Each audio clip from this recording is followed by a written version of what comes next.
Brenda Milner nació en 1918 en Manchester, Inglaterra, en el seno de una familia vinculada con la música y el periodismo. Sin embargo, no fue el arte, sino la ciencia lo que le interesó desde su primera juventud.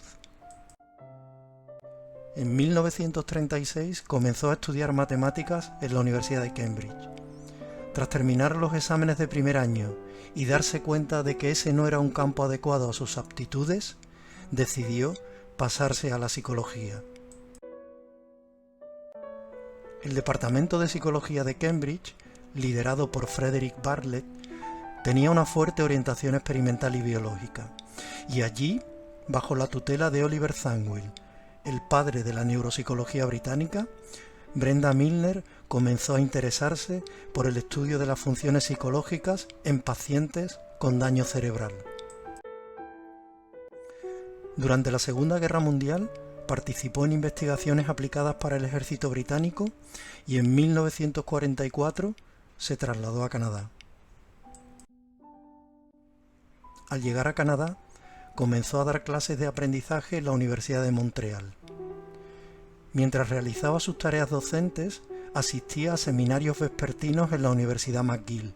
En uno de ellos, contactó con el psicólogo Donald Hebb, que se convertiría en el director de su tesis doctoral. Corría el año 1950 y Hebb había conseguido permiso del neurocirujano Wilder Penfield para que uno de sus doctorandos trabajara en el Instituto Neurológico de Montreal. Penfield quería que se estudiaran los déficits cognitivos que sufrían los pacientes epilépticos tras las cirugías. Hebb eligió a Milner para esta tarea, que acabaría convirtiéndose en una parte importante de su tesis doctoral. Normalmente, las cirugías que Penfield practicaba se realizaban sobre uno de los hemisferios cerebrales, y Brenda Milner observó que los pacientes intervenidos en el hemisferio izquierdo se quejaban de problemas de memoria. De esta manera, comenzó a investigar sistemáticamente la relación que existía entre el lóbulo temporal izquierdo y la memoria. En 1955, un neurocirujano estadounidense, William Scoville, consultó con Penfield acerca de los problemas de memoria de su paciente Henry Gustav Moleison, HM. HM padecía una severa epilepsia desde su infancia, y en 1953, al cumplir 27 años, Scoville le sometió a una cirugía experimental. Sección bilateral del lóbulo temporal medial. Durante la intervención, Scoville eliminó del cerebro de HM las 2/3 partes del hipocampo, así como el giro hipocámpico y la amígdala. Penfield envió a Brenda Milner para que estudiara HM y pudiera valorar el daño que la cirugía bilateral de Scoville había provocado en el aprendizaje y la memoria de este paciente. Milner descubrió que HM padecía un grave déficit de memoria, una severa amnesia anterógrada y una moderada amnesia retrógrada. Los recuerdos del pasado más remoto no resultaron comprometidos, como tampoco resultaron afectadas otras habilidades cognitivas, el lenguaje, la percepción, el razonamiento. Su personalidad y conducta social tampoco sufrieron alteración alguna. Aunque la memoria de HM había quedado severamente comprometida, su capacidad de aprender parecía intacta. En las sesiones de aprendizaje de una nueva destreza motora, Milner observó que si bien HM no recordaba de un día para otro estar aprendiendo algo, su ejecución en la prueba mejoraba paulatinamente. Milner interpretó estos resultados como una prueba de que la memoria no era una función única que resultaba de la acción global del cerebro, sino que existían múltiples sistemas de memoria que dependían de diferentes estructuras cerebrales. Pudo demostrar la existencia de dos de estos sistemas, la memoria episódica y la memoria procedimental. Los estudios de Brenda Milner acerca de la amnesia de HM han cambiado nuestras ideas acerca de la memoria para siempre. No hay ningún estudiante de psicología que no conozca estos trabajos.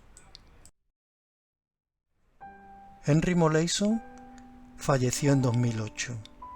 Había vivido en un presente continuo desde el 1 de septiembre de 1953, sin conciencia del pasado más allá de su infancia. Tampoco ninguna conciencia del futuro. Pero todos los que le conocieron quedaron impresionados por su naturaleza entrañable, su sentido del humor, su inteligencia. En el año 2018, al cumplir 100 años, la Asamblea Nacional de Quebec concedió a Brenda Milner su medalla de honor. Y la Universidad McGill y el Instituto Neurológico de Montreal organizaron una celebración especial para su centenario. Durante esa ceremonia, la doctora Milner recordó a los asistentes que la curiosidad había sido la fuerza impulsora de su vida científica, que su carácter metódico y paciente le había sido de gran ayuda en sus investigaciones, y que la suerte también había jugado su papel. Así se dirigió a los presentes. No tienes éxito en ningún campo sin un poco de suerte. Siempre he dicho eso. Les digo a mis alumnos que hay que reconocer y aprovechar la oportunidad cuando se presenta. De lo contrario, es demasiado tarde. La otra cosa que diría es, debes seguir tu inclinación. No tengas miedo de cambiar de campo si algo realmente te atrae. Yo misma lo he hecho. Te arrepentirás mucho si no lo haces. La vida es larga. Buena suerte a todos.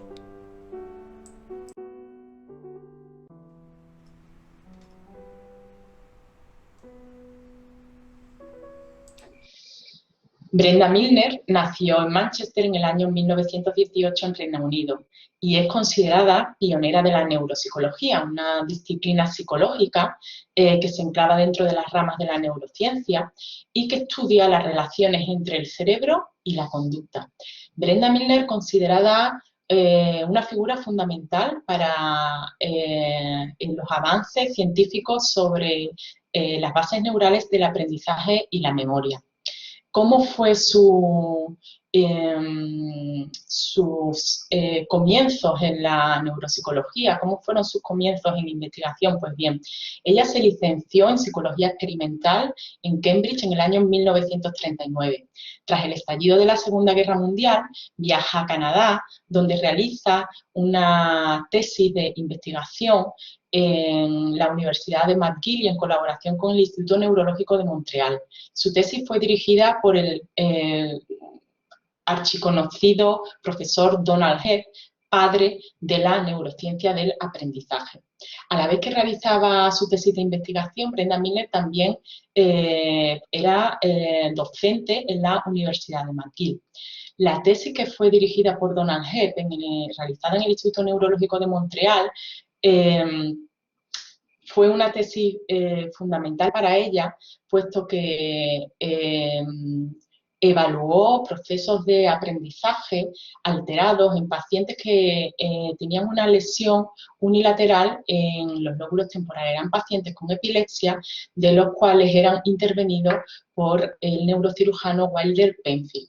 El doctor Scoville, neurocirujano que trabajaba en Connecticut, solicita los servicios de Brenda Milner para evaluar un caso bastante complejo de epilepsia que había sido intervenido para extirpar ambos lóbulos temporales. Era el famoso paciente Henry Molaison, HM.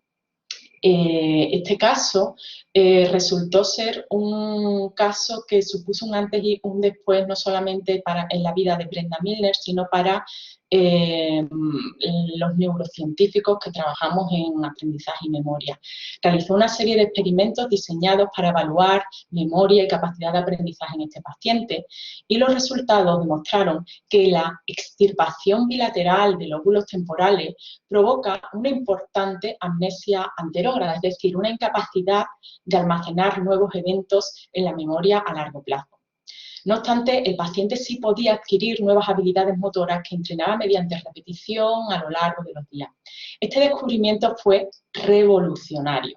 Se introdujo el concepto por primera vez de sistemas múltiples de memoria, identificando el papel que juega el hipocampo y el lóbulo temporal medial en la memoria explícita y proporcionando los primeros datos sobre el almacenamiento de la memoria implícita, lo que estimuló un gran campo de investigación desde aquellos años hasta el siglo XXI en el que nos encontramos. Todos los resultados de HM revolucionaron la comprensión de la organización de la memoria humana, proporcionaron pruebas tangibles que permitían rechazar antiguas teorías y desarrollar nuevos modelos comprensivos, concretamente sobre procesos, estructuras neuronales subyacentes a la formación, el almacenamiento y la recuperación de recuerdos. Por otro lado, Brenda Milner, además de haber trabajado sobre y aportado bastante sobre los procesos del sistema de memoria múltiple, también ha trabajado, bueno, pues en pacientes sanos, empleando técnicas de neuroimagen, analizando la función del lóbulo frontal en relación a la memoria, o en los últimos años se ha dedicado más a estudiar los procesos de lenguaje, los procesos de neuroplasticidad y la conexión, la interconexión entre hemisferio izquierdo y hemisferio derecho. Ha realizado importantes contribuciones por las cuales ha sido ampliamente reconocida a nivel internacional, pudiendo presumir de haber recibido más de 20 doctorados honoris causa. A día de hoy, a sus 102 años, Brenda es, por supuesto, una de las mujeres científicas más valoradas en psicología y, sobre todo, en neuropsicología por sus aportaciones en aprendizaje y memoria.